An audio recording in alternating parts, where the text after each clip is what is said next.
This is a podcast on the latest retail sales estimates for Great Britain in June 2011. For a transcript, email info@ons.gov.uk. The retail sales headline figures for June 2011 show that sales values between May 2011 and June 2011 increased by 0.3%. This means that we have spent 0.3% more in shops in June than we did in May. However, this figure includes price movements which can either go up or down, and we estimate the price of goods within the retail sector to have decreased by 0.7% between May and June. So when we remove the effects of this price deflation, we find that sales volumes over the same period increased by 0.7%.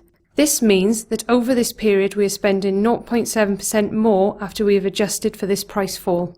Rather than look at the month-on-month increase, if we now look at the changes comparing June 2011 to June 2010, we see that, firstly, the value of retail sales increased by 4%. So over the last year, we have spent 4% more shopping than we did a year ago. But again, this number includes price movements which over the past 12 months include a rise in VAT, although this rise is not applied to every good we purchase. When we take account of price movements, we find that compared to June 2010, the volume of retail sales in June 2011 increased by just 0.4%. So we are shopping more than we were a year earlier, but because of price changes, we are spending even more on the goods we purchase.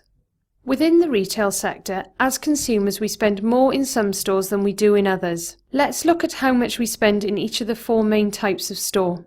A video explaining this in more detail is available at the link here. For every £1 spent in shops, 42p is spent in food stores. Approximately 43p is spent in non-food stores, 5p is spent in non-store retailing, and 10p in automotive fuel. The money spent in these types of shops determines how much weight each store is given when we compile the all retailing results. For example, if retail sales in a small part of the economy double, they will have less impact on overall sales than if a large sector increases marginally.